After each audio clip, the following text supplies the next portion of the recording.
2019 ఎన్నికల్లో పోటీ చేస్తానని జనసేన అధినేత పవన్ కళ్యాణ్ ప్రకటించారు. చేనేత కార్మికుడు అంటే ఒప్పుకొనని, చేనేత కళాకారుడు అనాలని పిలుపునిచ్చారు. పవర్ లూమ్స్ తో చేనేతలు నష్టపోతున్నారన్న పవన్ కళ్యాణ్ అభిమానులందరూ ఒక్కరోజు చేనేత వస్త్రాలు ధరించాలని పిలుపునిచ్చారు. చేనేత కార్మికుల కోసం ప్రభుత్వాలు ప్రత్యేక కార్పొరేషన్ ఏర్పాటు చేయాలని డిమాండ్ చేశారు. ఆంధ్రప్రదేశ్ స్పెషల్ కేటగిరీ స్టేటస్ దేనికి అడుగుతున్నానంటే,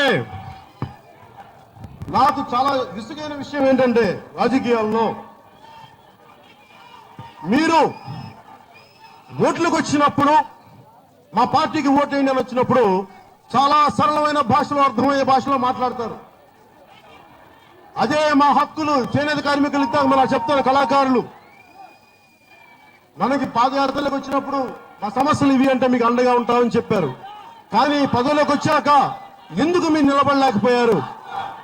ఒకవేళ సాధ్యాసాధ్యాలు పరిశీలించి మీరు ఇవ్వలేని పక్షంలో దయచేసి చెప్పండి, మేము ఎందుకు ఇవ్వలేకపోతున్నాం, ఎందుకు ఈ మాట మీద నిలబడలేకపోతున్నాం అని చెప్పాల్సిన నైతిక బాధ్యత ప్రతి ఒక్క ప్రభుత్వం మీద, అది కేంద్ర ప్రభుత్వం కావచ్చు, రాష్ట్ర ప్రభుత్వం కావచ్చు, ప్రతి ఎమ్మెల్యే కావచ్చు, ఎంపీ కావచ్చు, మీకు నైతిక బాధ్యత, ప్రజలకి సమాధానం చెప్పాల్సిన నైతిక బాధ్యత మీ పైన ఉంది. దయచేసి దాన్ని మీరు మర్చిపోకండి.